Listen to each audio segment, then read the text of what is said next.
The AFC seems wide open with week 5 of the NFL season now in the books. Who's the second best team in the conference, and how far off are the Houston Texans from that spot? Plus, we'll react to what DeMeco Ryans had to say yesterday going into the Texans bye week, and we'll take a look at what's inside Texans GM Nick Caserio's vest. I'm Paul Gallant. This is the Gallant Says podcast. Hit it. A radio show host in Seattle called Paul Gallant. Paul Gallant's wondering the same things a lot of people wonder. You are definitely living in the hindsight world today, Paul. Do you feel there's been a consistent theme with the interceptions? I think every interception really has a different story. I was just kind of curious what Paul gets to see. Grow up, are you kidding me? Paul Gallant, what the hell is wrong with you?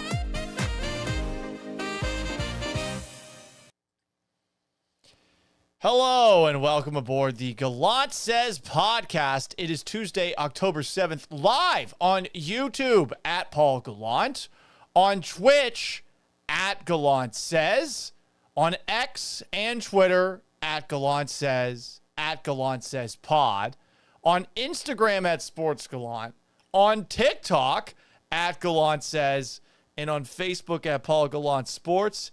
You can catch this show Monday through Friday at noon Central Time and occasionally after major Houston sporting events. If you want to cut me off mid-thought, super chat me on the YouTube, or you can Venmo me on Paul Gallant, and I'll play this. No way. Not a chance. Nope, I won't play that. That's wrong. That's Jonathan Frakes. I'll play this. Paul, stop talking. Listen. But we will eventually get to your comments, which you can also leave the old-fashioned way by sending in an email to gallantsays@gmail.com. Also by calling in at 281-836-3912. Some people are bringing up breaking news in the AFC. The Cleveland Browns traded Joe Flacco to, of all teams, who would have thought? It's the Cincinnati Bengals, which is not a move that affects the AFC in any way, shape, or form. That's the move of a desperate team that realizes they are completely fucked if they don't have someone mildly competent under center the rest of the way. Do we have any details on this Joe Flacco trade since he got traded away from Cleveland? Per Adam Schefter, the Browns are trading Joe Flacco and a 6th-round pick to the Bengals for a 5th-round pick. Wow. I doubt Joe Flacco does much with the Bengals. I think the Bengals are dead. Anyway, who's the second best team in the American Football Conference, people? Who is number 2? Because last night's Monday Night Football game should certainly have you wondering. I think most people would have said and will say that the Buffalo Bills are the best team in the AFC. They're 4-1. They lost on a last-second field goal to a division rival, the New England Patriots, in Sunday Night Football. But they're still 4-1. They've got the reigning MVP, and they haven't fallen flat on their face like the Ravens have to open the year. Not to mention the Chiefs, who lost to the Jags last night. They're 2-3. And the Texans, who at the very least have won their last 2, but over pretty sus competition. Who is number 2? I think going into this past week, most people would have said, with the way that Justin Herbert has looked, that the Los Angeles Chargers are the second best team in the National Football League. But then LA got smoked by the Commanders 27-10 on Sunday in a game where, once again, Justin Herbert looked like the Justin Herbert we have at times seen and started doubting him just altogether. So Herbert falls back to earth. Is it the Chargers? Is it the Denver Broncos? who I think everyone likes their defense, but I think some people have question marks about whether or not Bo Nix is really a good quarterback. I'm not quite there with Nix, though. I know he had some big-time moments as the Broncos had that dramatic comeback win over the Eagles on Sunday. A very impressive win. Are we really going to say a Daniel Jones quarterback team in Indianapolis is the second best team in the AFC? It's just impossible to do. They, though, based off of their resume and their plus 74 point differential, which is by far the best in the AFC, have a pretty good claim to be that number 2 team. Meanwhile, the Jaguars have won 3 in a row after last night's squeaker of a victory against the Kansas City Chiefs. A game that the Jags won in spite of a brutal couple of calls. Specifically one where Trevor Lawrence threw an interception after a wide receiver cornerback accident happened. There was definitely pass interference there. They overcame that, and they won on maybe the goofiest touchdown you'll ever see, where Trevor Lawrence trips over his center's foot, gets up, said after the game he was panicking, and scrambles in for a touchdown. That's how they won. Trevor Lawrence is just so goofy, but hey, the Jaguars have a pulse at 4-1. Everyone was making fun of Liam Cohen this offseason because he says Duval. But I mean, look at them right now. They look pretty good.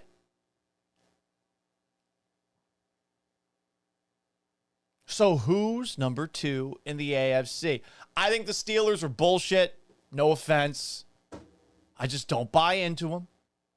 I also think that the Patriots, a team I grew up rooting for, they've got that impressive win against the Bills, but they also lost to the Raiders, who are fucking garbage. And that's the deal in the AFC. You got a bunch of teams that theoretically could be number 2, and you've got a lot of shit. The Raiders, shit. Ravens have been shit, whether it's due to injury or not. Dolphins, total shit. Can't believe they haven't fired Mike McDaniel yet. Browns, well, they got Quinton Judkins, but otherwise, shit. Their defense is pretty good. Titans, shit. Jets, the shittiest of all the shit. So who's number 2?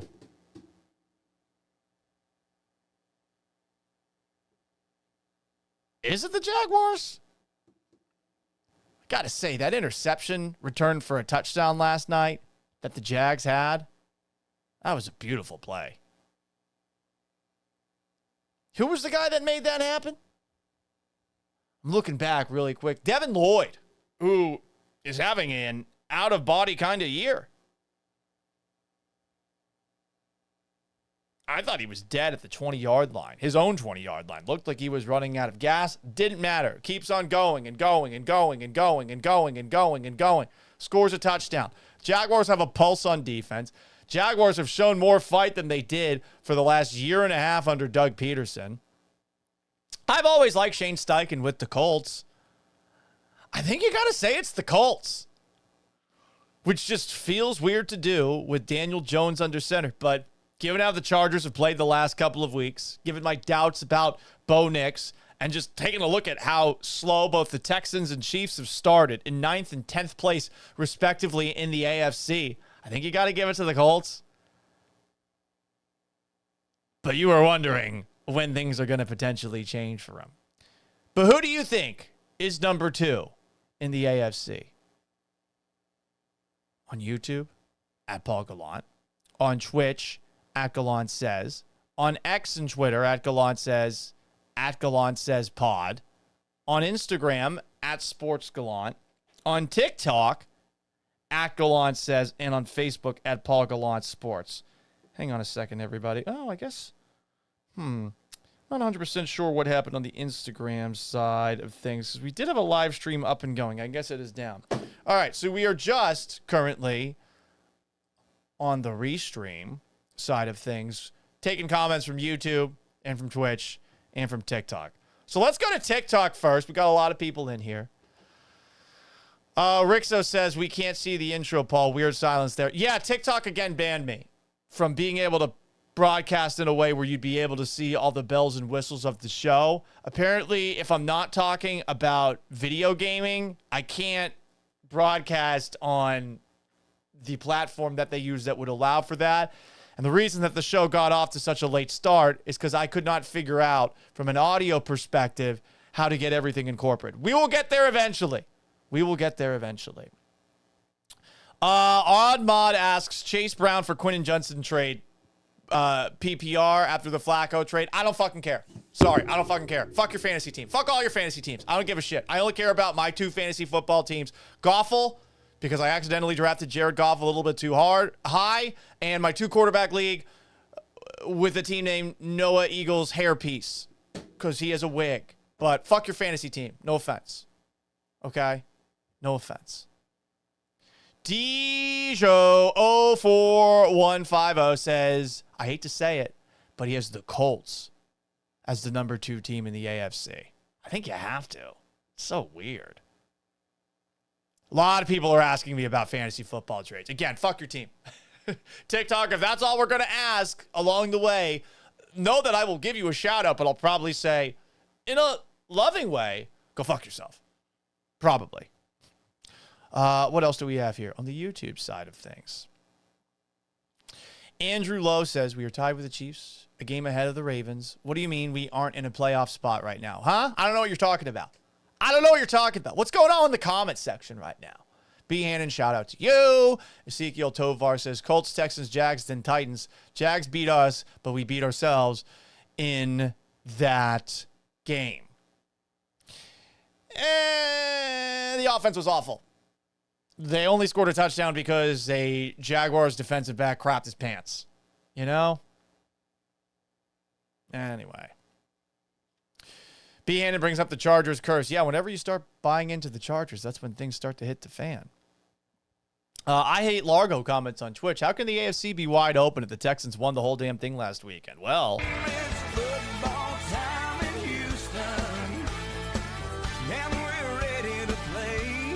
that is a great point. A really good point. You know? You love to see it. Let's play it one more time.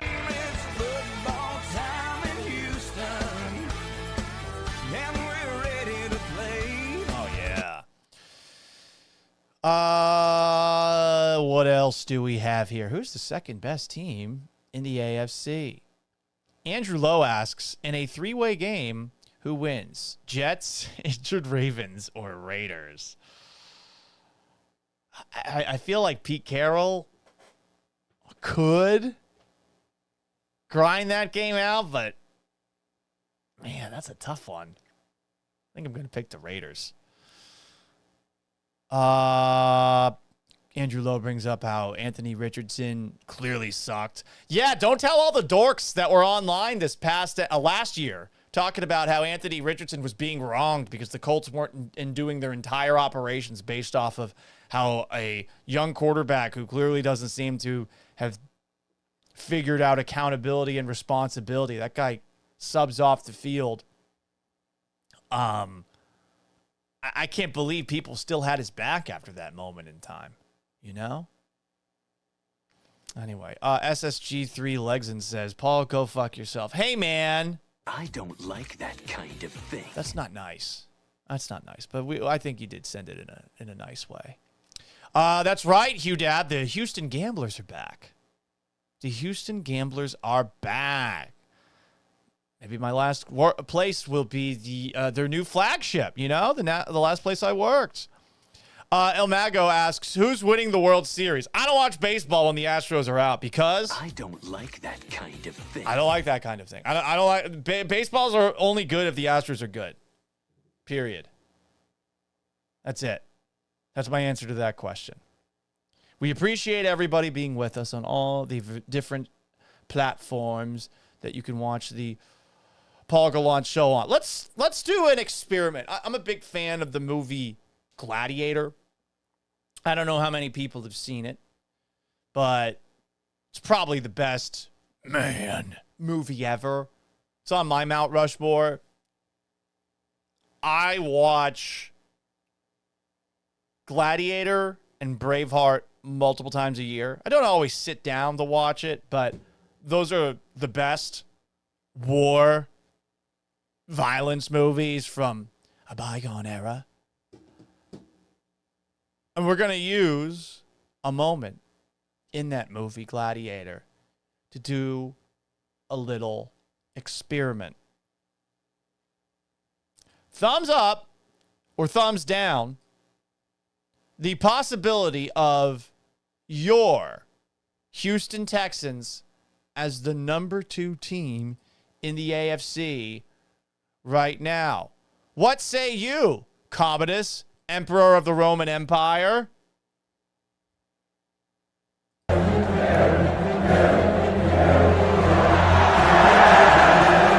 We can't quite go there.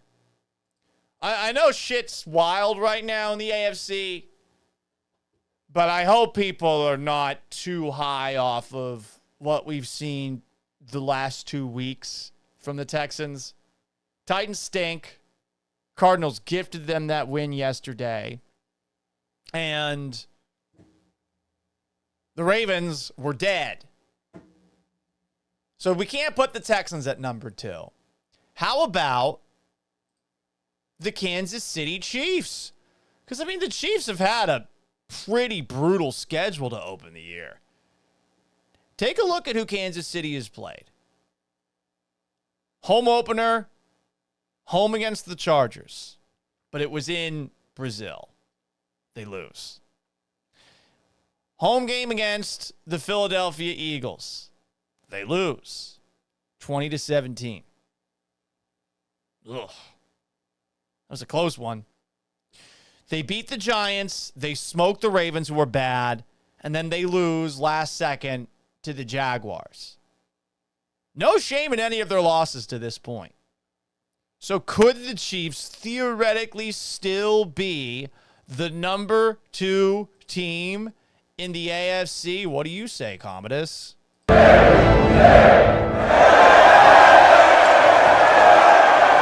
I still think they could be. I like that defense.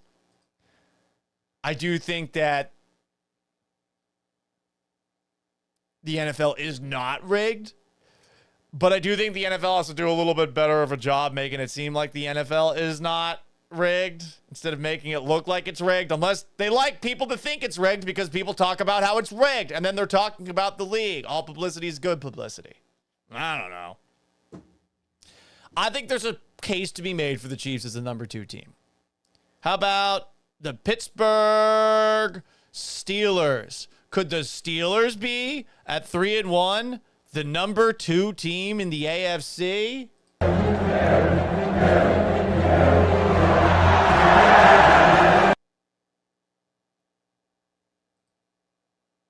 Now. Easy. Now. We have another fantasy football question from the TikTok. Kendrick Bourne for Dubes. I don't give a shit. No one cares. No one cares. Thank you. My goodness, the amount of times you people keep coming here with these fantasy football questions. All I have to say is this is what makes me feel like your listening comprehension is. Is the man retarded? Let me apologize for using that word. Oh. I have my first cousin. We just put him to... He died a few months ago. Anyway, who's number 2 in the AFC? Is it the New England Patriots? Could they be number 2? I don't know. What do you say, Commodus, Emperor of the Roman Empire in the movie Gladiator? I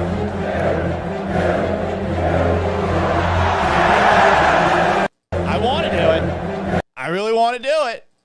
But I can't quite do it. Not just yet. Who else has a case to be the number 2 team in the AFC? Denver Broncos.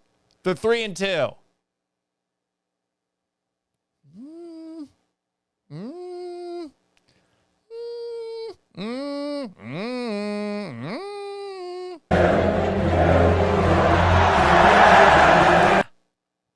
Ain't doing it.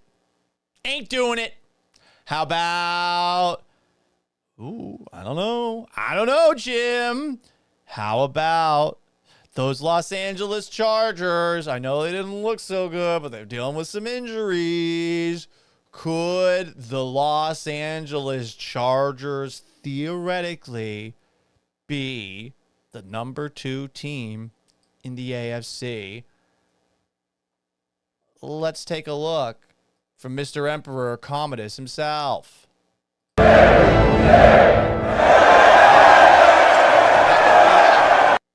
I can see it. It hasn't been good the last 2 weeks, but I can see it. Jacksonville Jaguars. In Jacksonville Jaguars, before we move to London, to foggy London town. Where are we? Are we number 2 in the AFC after taking down the Kansas City Chiefs in Monday Night Football? No, absolutely not. I'm sorry. I just can't take Trevor Lawrence seriously. It's a goofy watch to see Trevor Lawrence out there. Can't do it. I cannot do it. By the way, did anyone see Shad Khan's victory speech after yesterday's game? Shad Khan's victory speech in the locker room was something else. I got to find it, pull it up really quickly here. Shad Khan victory speech. You got to see this, everybody. You got to see this. The first thing that comes up when you search Shad Khan is not the Shad Khan who's the owner of the Jacksonville Jaguars. Here we go. This is an all-timer. You guys got to see this. This is why you got to watch along on YouTube or Twitch or Facebook or X or Instagram when the Instagram works. This is what we envisioned in January, okay? Yes, sir. It's happening here in September. Gonna go on forever! Forever! Gonna go on forever! One more time, because that is just too funny. Gonna go on forever! It's a great moment in Jaguars history. That is up there with the Duval and the iconic Jaguars lady at her new beach house.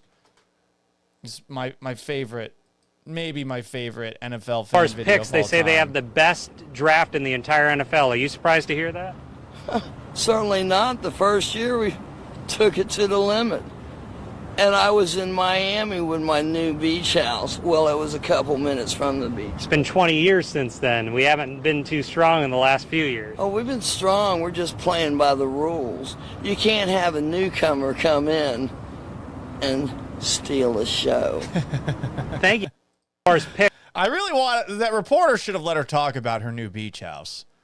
You know, I think it's an all-time fumble, not letting her talk about her new beach house.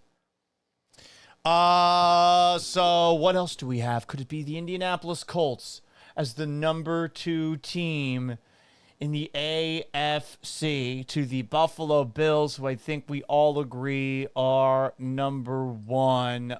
Commodus, one more time. What say you? I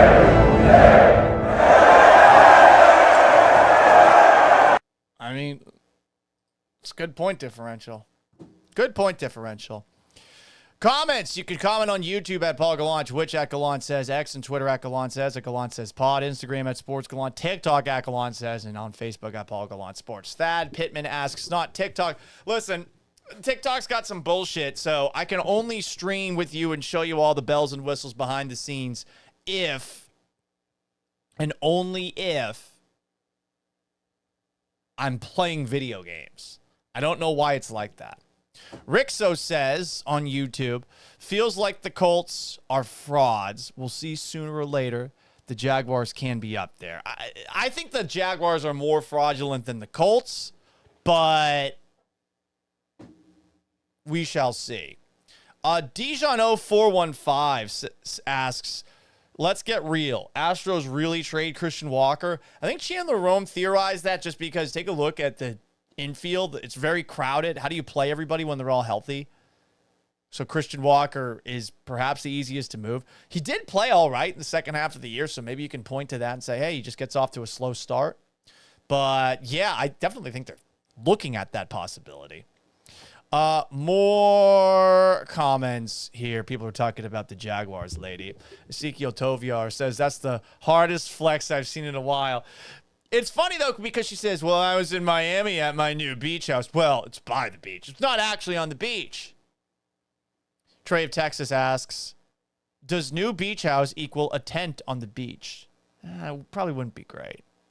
Probably wouldn't be great. Greg Todd asks if I'm hair shaming now. No, I don't think I am. I have a receding hairline. I look like fucking Vegeta. My hairstylist, Annie, does a great job to mask it. But no, when I was in Seattle, you should have seen how bad it was. And if you don't know what Vegeta's hairline is like, if you've never watched Dragon Ball Z, I mean, truly, this is, the man is dating, damn it, what happened? I don't know why, for whatever reason, you can't maximize an image that you Google image search. But, I mean, here you go. Let's look at this. Look at this. Look at all this. Insanely receding hairline. The little pointy thing at the bottom. Also, like a massive skull. Kind of a deformed skull. No?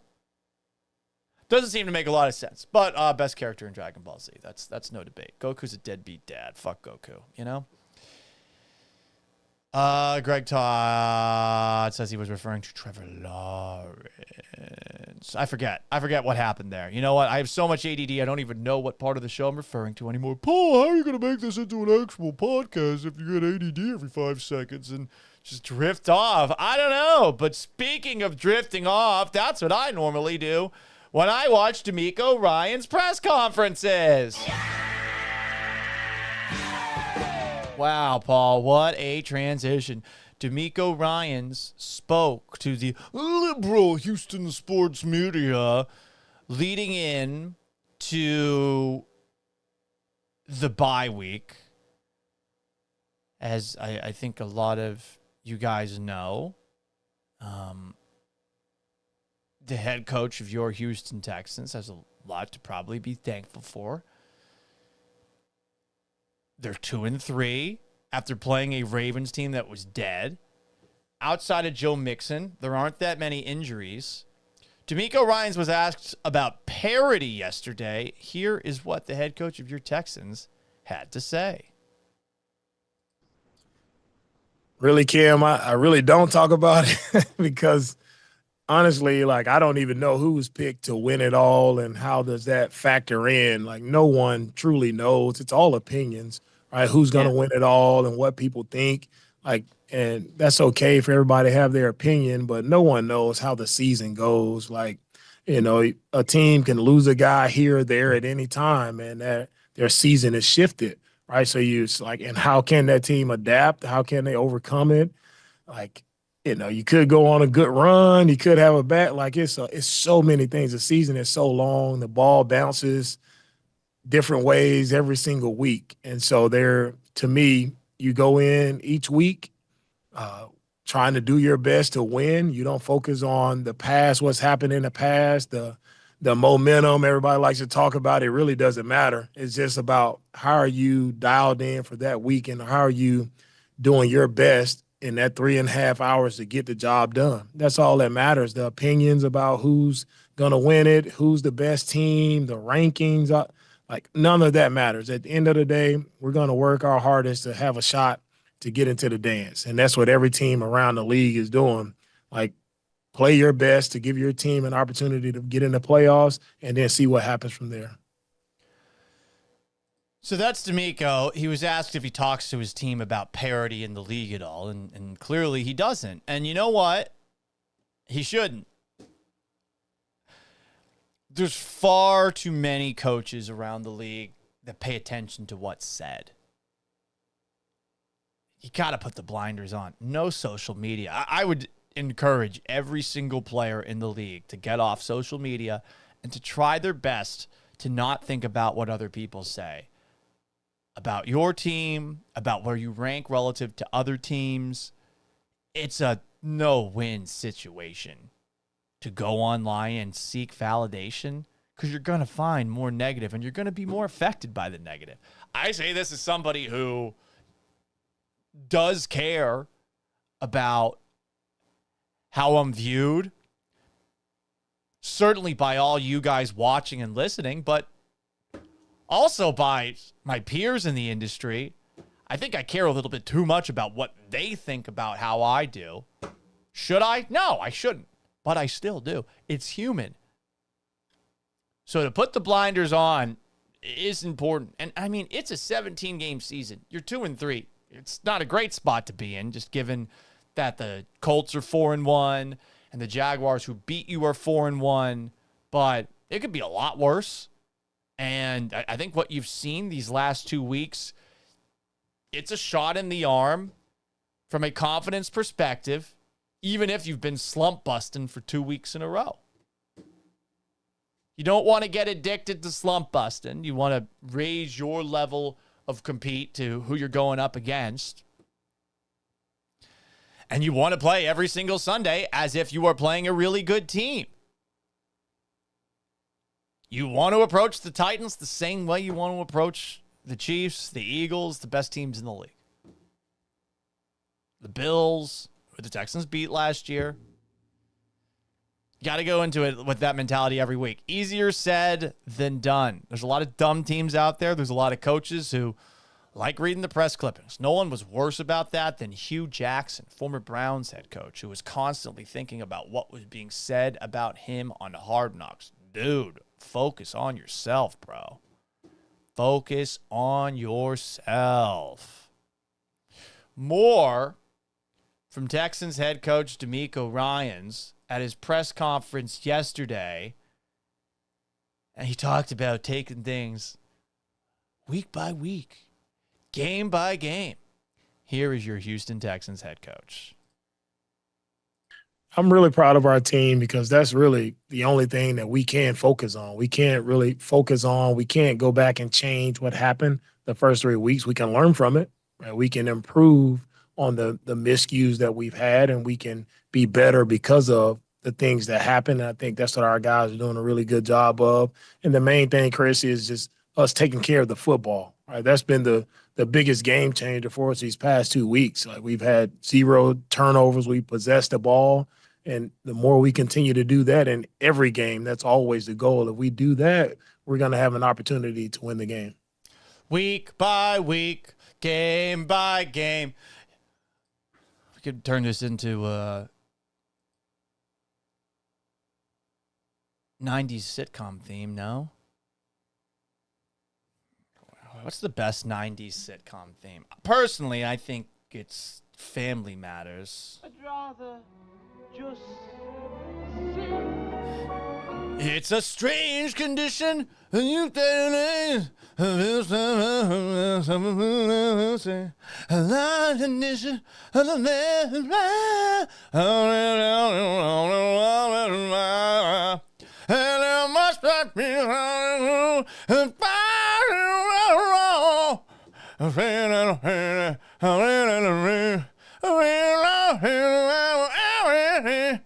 days go by. It's the bigger love of the family. There you go. That's the theme song to Family Matters. Some people are commenting, how's your cat doing? How's Arya doing? Arya is locked out of the room because she was biting wires yesterday. We don't like that. I don't like it when she does that. I don't like that kind of thing. Not Santa asks on X. Gallant says pod. How insulted are you that Brian McDonald replaced you on Who Said It with Rich Eisen and Sean Mapes? Well, I never listened to the segment. I didn't listen to any of the other shows. No offense to the other shows. I hope they all do well without me. And obviously it helps that there is a non-local show in that noon to 3 window. You know? What else do we have? Nate V6 asks, trade Dowdle for Saquon. Don't give a shit. I don't give a shit. I don't care. Well, that's also sounds like a bad trade. So if you want to trade rape your friends, go ahead. Go ahead. Stephen Marcus asks on TikTok, would you ever go back to 6'10"? Oh, a very interesting question. Very interesting question. It's very interesting. Very, very interesting. But it's just a question, and I think it's an interesting one. Thank you for loving the Gallant at Night days back in the day. We do have some questions. Stephen Marcus 275 also asked on TikTok, what do you think of the leadership not fixing the offensive line during the offseason? I mean, it was going to be hard for them to fix it entirely. They moved on from Laramie Tunsil. I don't think they got that much for Laramie Tunsil. Tunsil's still a good tackle. So, something to think about. Why did you get rid of him, and how did you replace him? They traded Cam Robinson. That was weird. We'll hear what Nick Caserio had to say about that a little bit later on in the show. I think they should have traded for Joe Thuney. I don't know how Tooney's doing with the Bears, but the Bears got him from the Chiefs for a 4th-round pick. And Thuney played for the Patriots back in the day. So maybe Nick Caserio knows something that we don't, but I thought it was weird that they didn't get Joe Thuney. And I'm not thrilled with the offensive line, but there's no denying that over the last 2 weeks, it's been better. Who have they gone up against of consequence over the last 2 weeks? Jeffrey Simmons is really the only guy. Here is Texans head coach DeMeco Ryans talking about the progress that the offensive line has made over the last couple of weeks. I got to say, the Zoom camera did DeMeco no favors. It did him no favors at all. That light is really shining off the top of the head. By the way, his chrome dome, impressive. Like, I feel like he's working on that thing with 3 razors every day. You know, the new razors that are out. I get mine from Dollar Shave Club. Endorsements, possibly you. It looks like he is shaving that every single day. Meanwhile, I'm growing the scruff out, and it is because I'm growing a Halloween costume out. I like to have a scruff out so that I can grow the mustache for the Halloween costume and then have a mustache for all of November. We will see how the girlfriend feels about that. Shout out to Steak Girl in the chats. Here's DeMeco talking about the Texans' offensive line. Our offensive line they've improved, I think, just overall with how we're running the football now, just eliminating the negative run plays, allowing plays to get started. Guys are getting a hat on a hat, being where they're supposed to be. And we still have things to clean up when it comes to protections and things that are happening that we have to get fixed, that we've talked about and worked multiple times, that we still have to clean up. So it's not where it needs to be right now, but we're doing a really solid job up front. Titus playing really good up front as well. So we got some guys doing some good things. Just got to continue to rein it in and play collectively much better. Yeah. It's a process. I think to expect it to be good right away would have been naive and overly optimistic. I saw some people out there who were doing that. And that was crazy.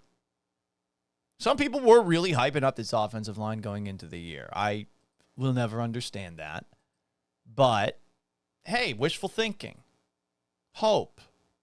Rebellions are built on hope, said Jane Erso in the Star Wars Rogue One movie. So it's something to think about, everybody. That's something to think about.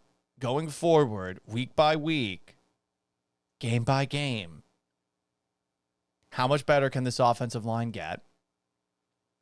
It's going to be, I think, incremental progress.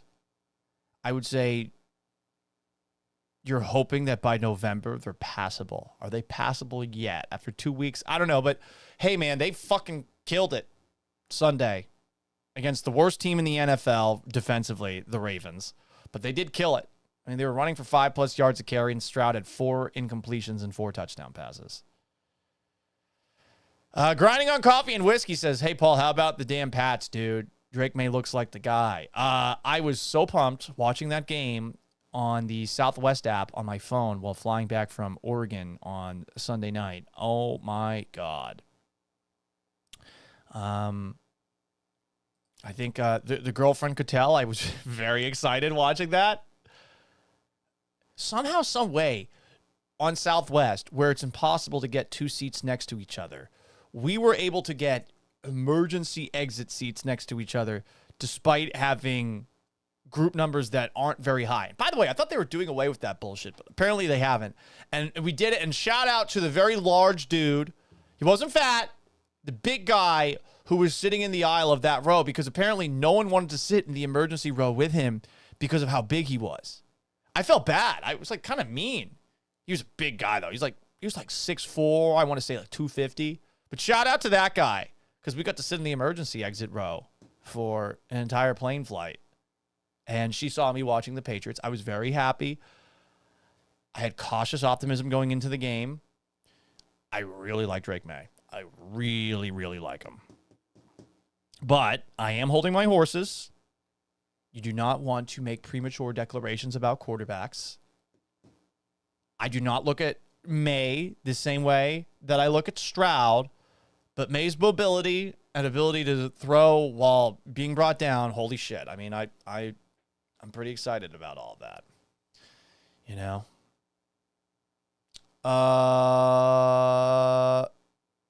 What else do we have from DeMeco Ryans yesterday? DeMeco was talking about how he wants the Texans to take things week by week, how he wants the Texans to take things game by game. He was also asked about momentum since the Texans have 2 wins going into the bye week, which I'm not sure is consistent with week by week or game by game. Here is DeMeco Ryans. With the momentum piece, it's great to have, back-to-back wins and continue for our guys to work the right way and see those results, see it pay off, see their work pay off. But again, like we'll take our time this week. We'll let guys, get away for a little bit and make sure they reset, refocus, get some rest, much needed rest. And we know we'll have a long haul ahead of us, but it's just about one game at a time, 1 week at a time, making sure we maximize our preparation to do what we need to do to be ready to go play our best in the games. So he's basically not looking at momentum. Good. Momentum's bullshit. Now, it does suck the Texans play these 2 games in a row, and now they have a week off to reset for much-needed rest, as DeMeco Ryans put it yesterday at the press conference, before they turn the page to preparing for the Seattle Seahawks with even more rest. It's a Monday Night Football game at 9 p.m. It's going to be weird coming out of that one for the rest of the short week. After that, before they play the San Francisco 49ers. Also, I mean, they're going to have played 4 of their 5 NFC games by week 7. Interesting way the schedule's been put together. I guess by week 8, technically, but that'll be interesting. A lot of AFC games down the stretch. Would be nice to just play another game afterwards, but I think just given how disappointing the first 3 weeks were, all the questions that were being asked about everything from Nick Caserio, the new offensive coordinator, to DeMeco Ryans as head coach, to Nick Caserio, CJ Stroud, everyone had questions asked about them, except for the defense, who is giving up, by the way, the fewest points in the league by far, 12. No one's close. As far as scoring defense, they've been the best. Not close. That is something to hang your hat on going forward. This defense is legit.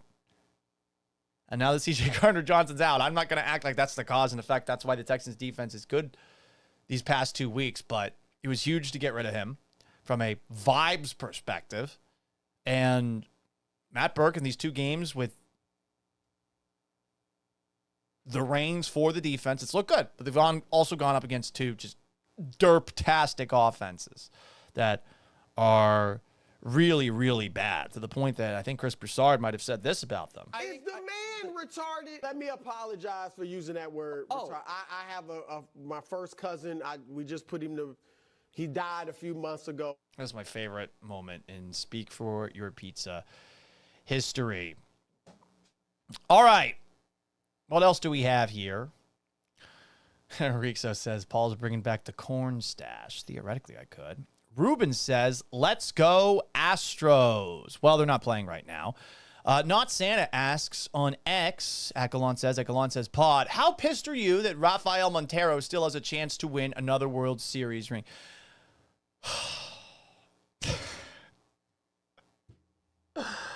Where the fuck is he? He's in Detroit, right? That is wild. Hey, listen, the Astros are the dumb ones. The Astros paid him. Paying a reliever a 3-year contract is crazy. The Josh Hader contract I don't even like, and Hader's been good. Montero was good for 1 year. He stunk in Seattle, and then I come back from Seattle to Houston and cover him, and I'm like, what are we doing? What are we doing here?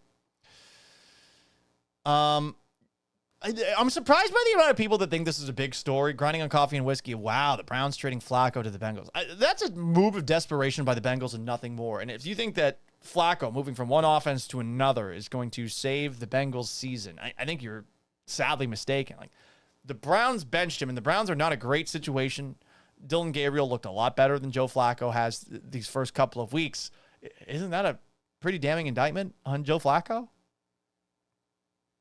I think it is. Jobsy840 says, what's up, Paul? Missed you on the radio. Well, this is where you watch me. On TikTok, at Gallant Says at noon. On Instagram, at Sports Gallant at noon Central Time. I don't know what the hell happened to the Instagram today, so it's not up and running.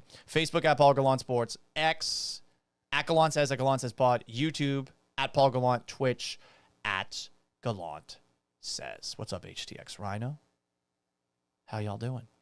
Coog Blaze says, should have traded Davis Mills for 2 first-rounders to the Bengals. Mills is, if I'm not mistaken, either the highest paid or second highest paid backup quarterback in the National Football League, which is pretty wild. Also, I guess C.J. Gardner-Johnson signed with the Baltimore Ravens practice squad per SSJ4 Drew. Is that Super Saiyan 4? I never watched the Dragon Ball episodes where they introduced Super Saiyan 4 to the equation. Anyway, everybody. Nick Caserio, Texans general manager, also spoke with the media heading into the bye week. For those who don't know, I believe that Nick Caserio, if he were to pursue a career in Congress, would be the greatest filibuster in the history of the United States. And I mean, that is impressive company.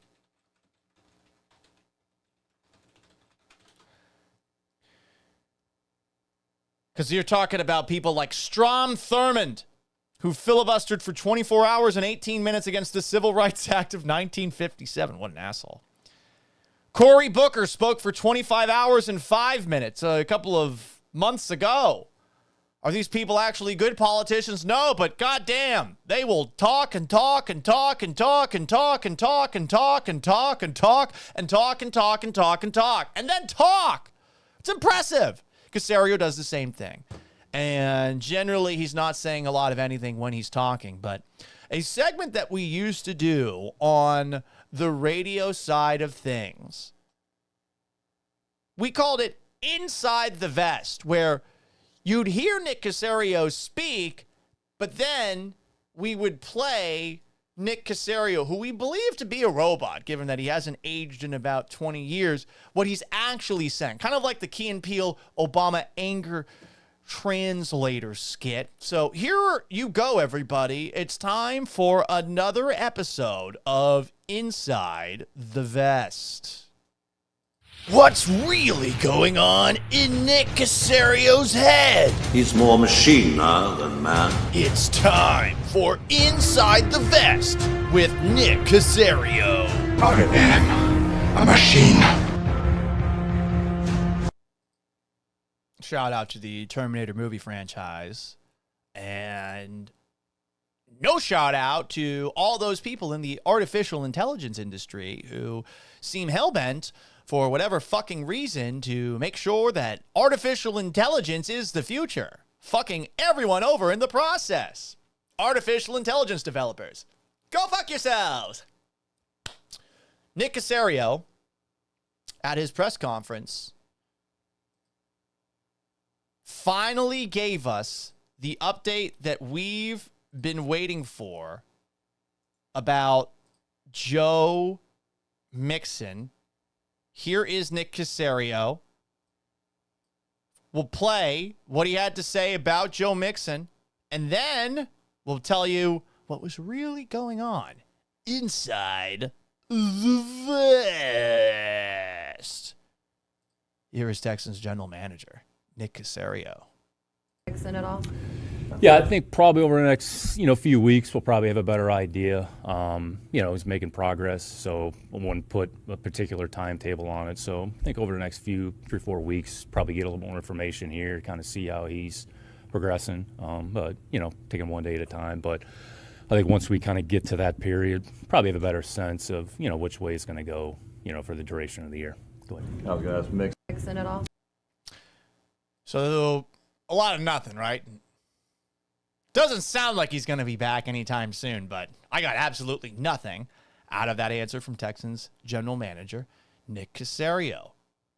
But what was Nick Caserio really thinking right there? Let me do a little bit of contabulating.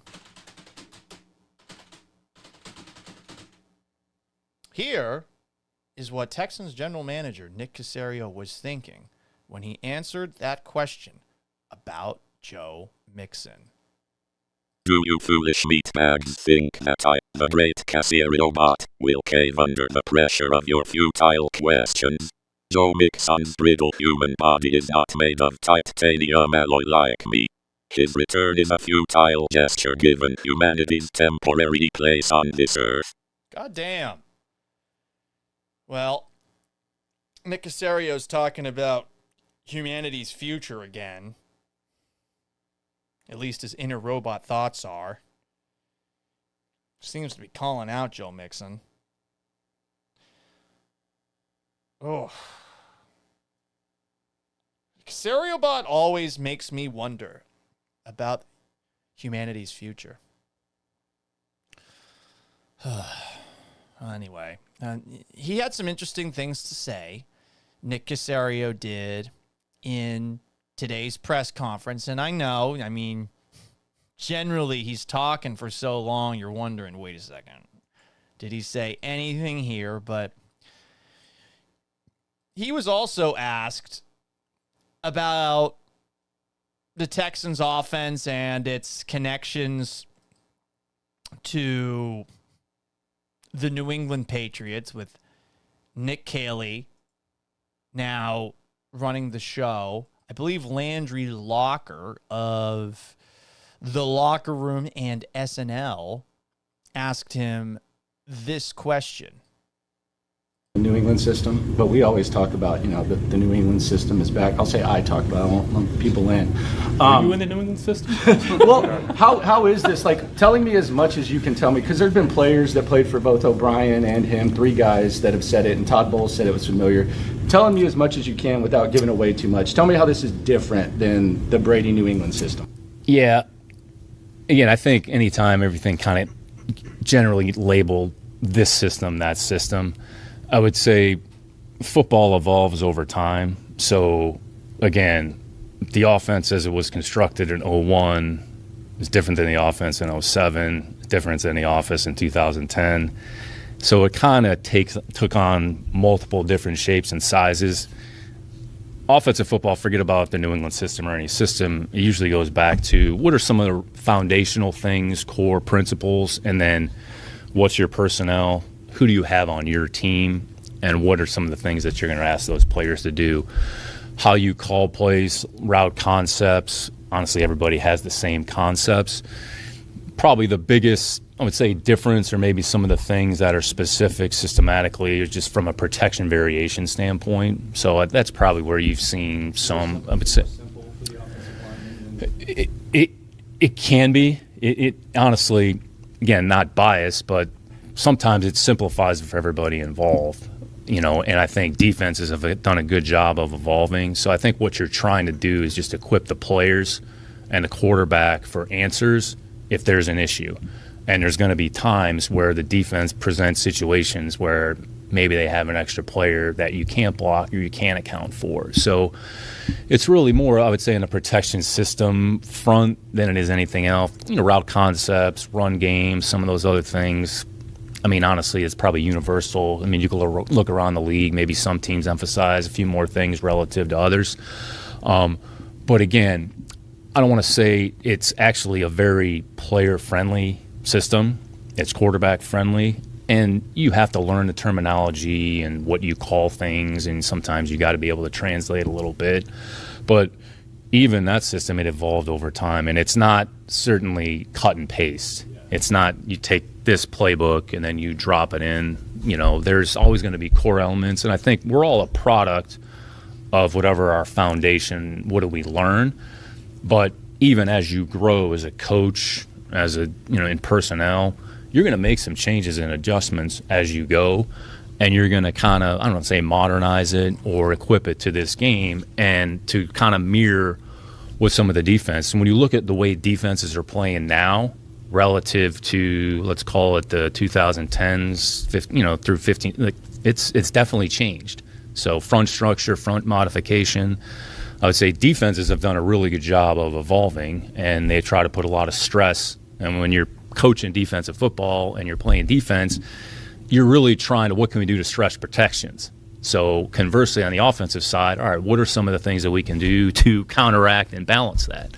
So again, I think sometimes you just have to be careful of just making too much of a parallel. It's system to system. It's definitely evolved over time. And unless you've been really in the system, which I've been in a lot of systems over the course of 25 years, I'm not saying like you've been a part of it, and that's why I asked, because we've seen it not work with Tom Brady, and that's one of the talking points that I use. And then we saw it for a number of years, and it didn't feel like it was evolving as much. But you're one of the guys who was there for 20 years. You coached in it. You were in the building. Sometimes you're wearing the headset. So I just figured you would have a better grasp of it. It definitely evolved, Landry. And the same thing defensively. And you're looking going back to some of the defensive front structures from how it was kind of in the beginning to where it was in the end. You're saying it's evolving here, right? But that's not always, right? Correct. I'm saying offensively and defensively, just in those systems, my experience over 20 years, they were modified and tweaked and evolved. And then when you look at where we are with the Houston Texans, we've had a couple different, call it offensive systems, but I'd say a lot of concepts that we're using currently, we've carried over from the past 2 to 3 years. They're player friendly, there's some carryover, and that's where as a coach you're just trying to figure out what makes the most sense and trying to make it work.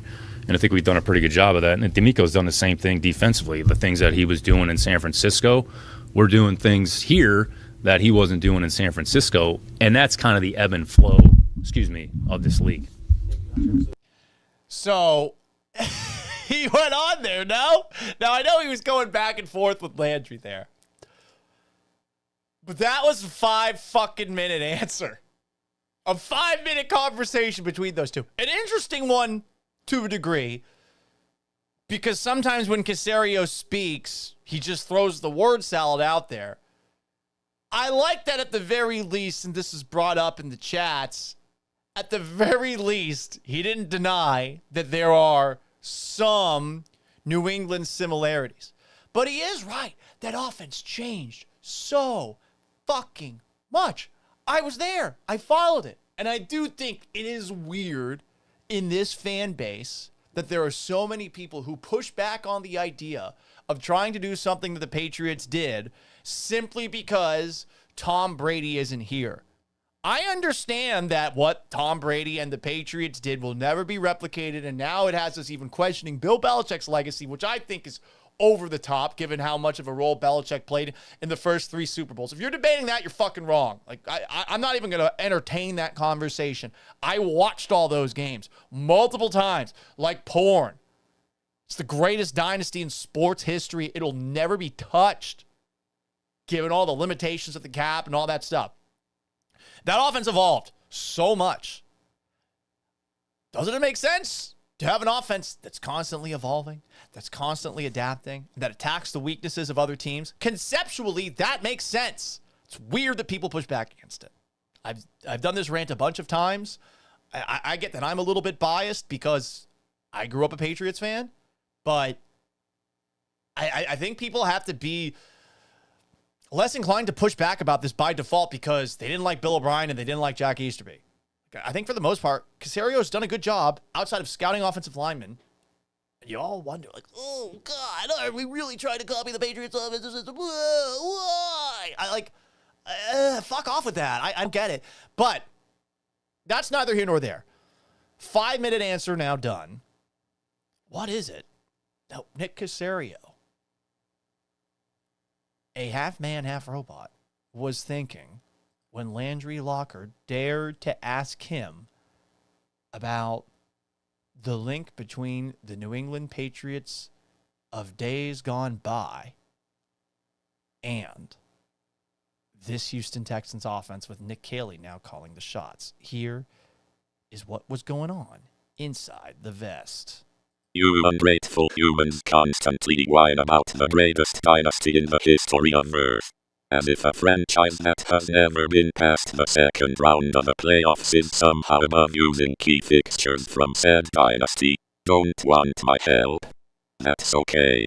Perhaps your Letterman jackets will keep you warm in your human internment camps after the great artificial intelligence revolution of 2032. Jesus Christ. So, he talked a little shit at the end there. Letterman jacket, that's a reference to a time where Nick Caserio was with the New England Patriots. Remember the Letterman jacket game Monday Night Football where the Texans had just one loss? And they go up there, and they're wearing the Letterman jackets off the bus, and then they get skull-fucked, down 28-0 early on. And it sounds like Nick Caserio and artificial intelligence plan to put humans in internment camps at some point.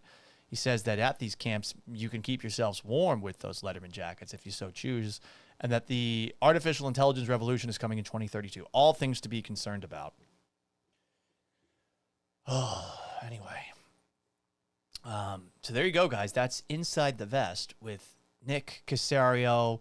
I don't want to play the entire press conference. We've been doing a little bit too much of that on the show. So if there's anything else of note that he said in the press conference, we'll react to it tomorrow. We'll also give you just the numbers. How many words per answer did Nick Caserio give? We'll do that first. and how long was every single question answered? But goddamn, that guy's a good filibuster. For those checking in on my cat is scratching at the door right now. More comments here. On YouTube at Paul Gallant, on Twitch at Gallant Says, on TikTok at Gallant Says, on Twitch at Gallant Says, on X at Gallant Says Pod, on Facebook at Paul Gallant Sports. Nathan Tao now asks Jamar Chase and Judkins for Christian McCaffrey. Fuck off with your fantasy trades. Like, go with your gut. Go with your gut. I don't give a shit, though. I really don't. I think that the fact that fantasy football shows have become a thing, it's fucking blight upon humanity. Everyone's an expert now. No one's an expert. Also, the gambling experts, too. You're fucking... You don't know shit. What's your prediction record? Oh, it's like around 50%, and you're taking yourself super seriously, like you're some fucking expert. Well, the Texans are 0-9-1 against the spread outdoors when the game was played on field turf that has been in the sunlight for over 30 minutes before kickoff. Like, fuck off. Oh, God, I hate it. Hate it. Anyway. We're going to do this rant, I think, every single time someone asks about a fantasy football trade. So if you want me to get worked up, I guess you now know how to troll me. Ezekiel Tovar asks, Paul, if Mixon misses the whole year, do you think he gets re-signed next year? Probably not at this point. I think, though, he is under contract for one more season, technically. 3 years, $27 million, but... Right, there's a potential out after this coming season. I think he might have played his last down for the Texans if he doesn't get back on the field this season. And I think there's a very good chance he doesn't get back on the field this season. Some people are talking about offensive linemen in the draft. Guys, no one knows shit about these players going into the draft and coming out of the draft. You know, I know people, you look at the mock boards and you read about guys and maybe you even watch them play, but especially when it comes to offensive linemen, you just sit back and wait to see what happens. I don't like to put expectations on players coming out of the draft. I think it's unfair.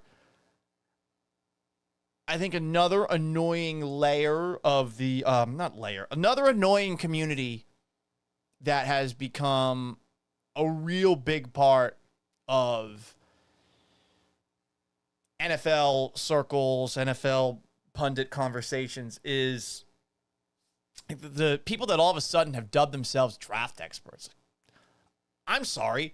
NFL teams don't know what they're doing half the time during a draft. Even the good ones, even the ones with good scouts.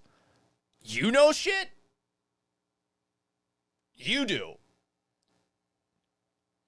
So I go into the draft, I don't even pay attention to the pre-draft conversations. I don't. You shouldn't either. A lot of people look at that stuff as gospel, and it's like you forget that years ago, we were saying Trevor Lawrence is going to be the next surefire great quarterback. And everyone was saying that shit about Caleb Williams too. People who, like, I guess, in the eyes of many, no ball. Speak for your pizza, blabbing on TV in debate style shows. And, oh, how do they look right now? Jaden Daniels clearly better. Drake May trending towards being better. Oh, man, the Texans really fucked up by trying to win a football game the last game of the year. What are they going to do now? They're the number 2 pick. They might not be able to draft a 5'10" person who's smaller than fucking me. It's wild. Wild to me. Anyway. As far as the draft conversation, talking about offensive linemen, rant done. I just do not understand why so many people think that they know what's going to happen and how players are going to play. I think you should just let it play out. If they'll put unfair expectations on a 21-year-old who's coming into the league and might be in a bad situation and maybe isn't that good. But, you drafted the first round. You better be a Pro Bowler. Half the guys don't even make it through their first contract. Half the guys don't. Half the guys start. Half the guys do not get their 5th-year option picked up. And, I mean, we're talking about Pro Bowlers, All-Pros. Like, good luck. It's probably not going to happen. Anyway, what else do we have here? I'm sorry, I'm ranting a lot. SSJ4 Drew says, Texans need to hire Paul as an advisor. He followed the Patriots growing up, and he knows all about it, so he would fit in perfectly. You know what, sir? Thank you. That is the nicest thing anyone's ever said about me. And since I am a homeless man living under a bridge, I would love that. I absolutely would love that. Not Santa says, laughing my ass off, Real Madrid laughs at your Patriots dynasty. Okay, first off, soccer, fucking stupid, right? Second, there's like 2 good teams in Spanish soccer. Oh, Paul, you actually know what you're talking about in Spanish soccer? There's 2 teams. It's a 2-team league. People thought that the Celtics dynasty of the 60s was bullshit. Because what? They were the only team that was playing all black players, first off. Second off, there were 8 teams in the league. There's like 2 teams in, is it La Liga? I don't give a shit. Also, Real Madrid, you're Madrid. Real Madrid. Fuck you. Real Madrid. And I hate all these shitty MLS teams are doing the same thing. Oh, now we're just like the Europeans. We're Inter Miami. What? Shut the fuck up. You're in Miami. We're Inter Miami. We're Real Salt Lake. Salt Lake? Is there one non-white person in Salt Lake City? Oh, ridiculous. Paul, you're ranting and raving and not making a lot of sense. That's a great point. Trey of Texas thinks that my Caserio bot sounds a little bit like a semi... Is the man retarded? Let me apologize for using that word. Oh. I have my first cousin, we just put him to... He died a few months ago. A semi-that version of Stephen Hawking. Interesting. Very interesting. Greg Todd asks, would you be trashing fantasy football if you were doing good? I mean, I'm in first place in, I think... Wait, am I in first place? Like, I'm good at fantasy football. Why are you turning to me for advice? I'm not going to spill state secrets. Let me see. I know I won both my games this week. I think one league I'm 4-1. That's the league I should win every year. And in the other league that I'm in, I am 3-2. And that's the league where I'm like in with a bunch of people that are in the know when it comes to sports. I just don't get why people like make a living off of like, oh, what should I start? Who should I start? Who should I make a trade for? Like, figure it fucking out on your own. Follow the sport. Yeah, but Paul, there's a real market there. Whatever. Fuck it. Perhaps I should get into this or the gambling stuff, but it's never interested me. Like talking about fantasy football. If it's the same as in sports radio, you're talking for 15 minutes. You're trying to talk to the biggest possible audience. If I start talking about Texas Tech football, which I'm sure there's an audience for, I'm alienating everybody else who doesn't give a shit about Texas Tech. That, to me, is what fantasy football conversations are. Now, if you're looking specifically for that, there are people who do it. I don't. And I don't ever want to do it. I just don't. Unless someone paid me a lot of money, and then I would gladly eat all of my words. But for now, blah. Blah. SSJ4 Drew says the Texans should draft Paul to play safety. Greatest 2A white safety of all time. Best 1A. Check that. There is a framed.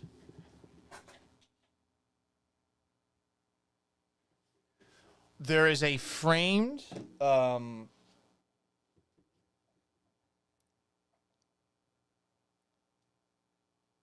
arrangement in my office. It features my high school football jersey, number 42, my varsity letter. We did not have Letterman jackets in Florida. And then there's a newspaper clipping that says that I was the 5th best defensive back in Pinellas County in 2006.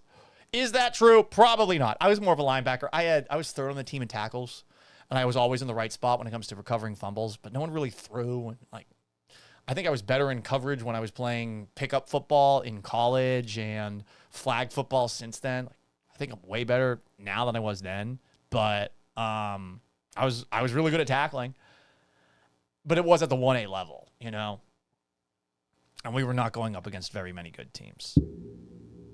So shout out to you, though, for listening to the show long enough to understand what I'm all about. Shout out to Tunker for the follow on the TikTok side of things.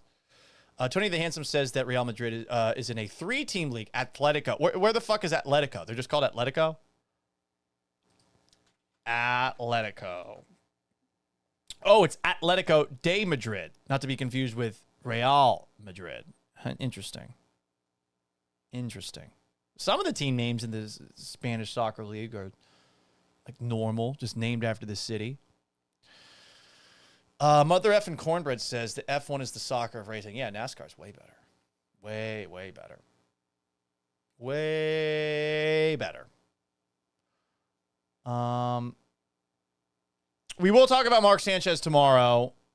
I wanted to give it a little bit more time to dig into all of the what happened. I think that something that people like Dan Dockich and others are finding out is that you got to wait for all the facts to come up in a story that's like this. Otherwise, you're going to look like a dipshit. Also, that Jack Mack guy with the other player who was alleged to have killed someone and I think killed himself. Like, people don't really do that anymore. I think we should.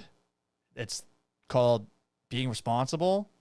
But I don't know. We live in a different culture in 2025, you know?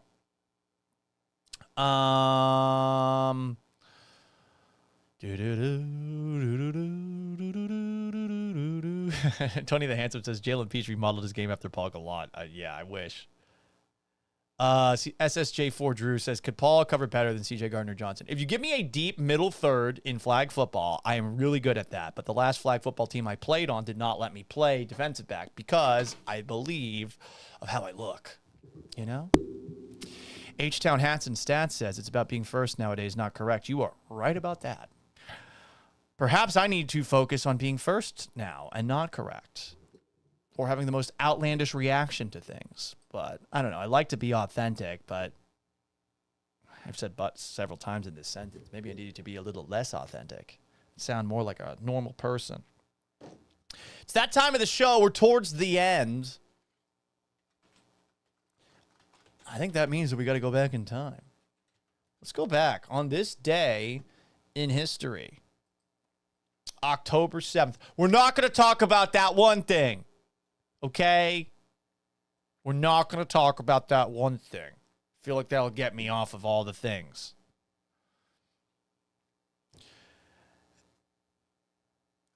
Today, October 7th, 1763.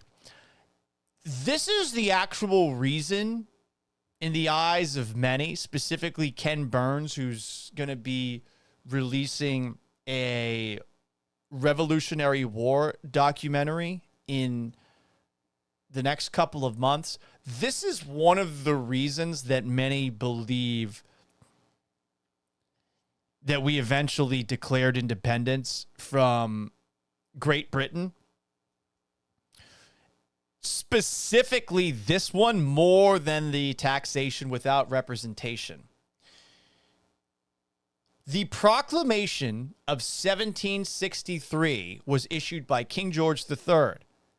What it did, it closed lands in North America, north and west of the Alleghenies, to white settlement. Who would have thought that, for a change, the British would put colonization and putting people under their boot to the side? Who would have fucking thought?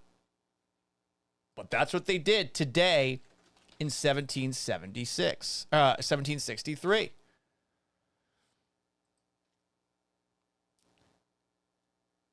It established Indian country and regulated trade with Native Americans.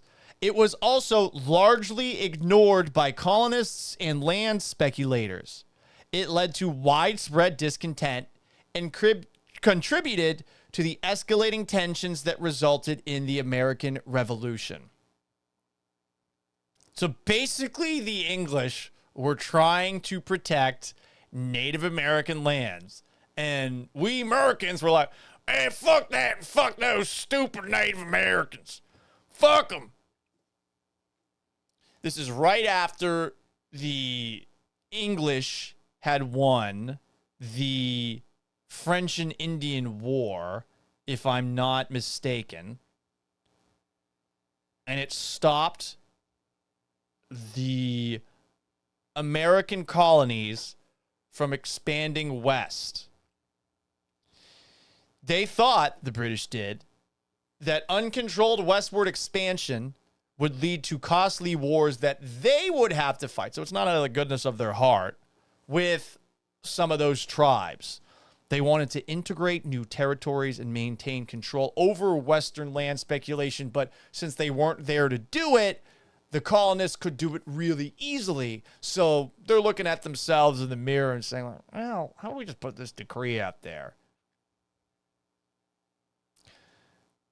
They didn't want to spend more money. They did not want to have to constantly be taking a look at what the colonists were doing. And the colonists fucking thought it was bullshit. Thought it was a symbol of British imperial control. They're not here. Why are they determining where we draw our borders? But you could look at this with the benefit of Captain Hindsight and say, this was the English for a change, not being assholes, at least to the native populations on the border of the American colonies. And the colonists were like, fuck that. And that is a theme of the expansion of the United States of America. But the Royal Proclamation of 1763 took place today, October 7th, back in 1763. Also, in 2001, the U.S. invasion of Afghanistan began. So we didn't even wait a full month post 9/11. That's what happened today in history, everybody.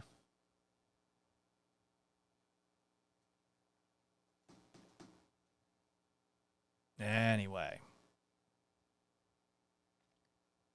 Irving asks, am I no longer on the airwaves? Why were you kicked off Payne and Pendergast in the morning show? I wasn't kicked off Payne and Pendergast. I was never on Payne and Pendergast. I used to do the post-game show with Sean Pendergast and Cecil Shorts during the 2018-2019 Houston Texans season. I was on Mad Radio before that. I got moved up from doing Gallant at nights. And what I thought would be a great promotion for me to join Mad Radio, a show that I had been doing a weekly segment on with Mike Meltzer and Seth Payne at the time, two guys who I still talk with, who I still consider to be good friends. And it just wasn't a great fit for me. The program director who made that move, Ryan McCredden, ended up getting let go at the end of that year. We got a new program director who came in who didn't see me as a fit. I believe there was a small period of time where it was a possibility that I would be in afternoons at the Texans flagship, but it just didn't happen. I will say that the shows that I did with Clint Sterner for a week got me hired in Seattle, but they didn't see it that way. They told me they were moving me off the air and into a digital kind of role. And then I think I reported on something that happened at Texans practice where Bill O'Brien jokingly said to Whitney Merciless, "Fuck off, Whit," because of how well he was doing in that practice against the Texans offense. I remember I got yelled at by the program director at the time after that. "Why would you say that?" I don't know. I thought it was a funny story. And the next day, in the middle of the radio show at about 9:15, I realized I couldn't log into my emails. And I thought, this probably isn't good. Got asked to meet in the office after the show. It was a Tuesday, I think. And that was it. That was the end of my time at 6:10. But it's not to say I won't ever or would never go back there, you know? But there was a moment when I was on that morning show with Mike and Seth early on where we were all agreeing about the Roberto Osuna trade making the Astros finally look less like the Boy Scouts we all believed them to be. Little did we know what was going on, with the sign stealing and all of that. We all were in agreement. Like, no one wanted the Roberto Osuna trade, and also Osuna sucked when he joined the Astros, I think, at least relative to the expectations. You're trading for this guy, you're expecting him to be like one of the best pitchers in baseball, and he was pretty mediocre from what I remember. But I remember the first segment of that show, Mike, for whatever reason, disagreed with Seth, and he said this word about 15 times or something like that, and then both of them stormed out of studio, and I said, "Mad Radio, we'll be right back." You make it unbearable. God, unfreaking bearable. So there you go.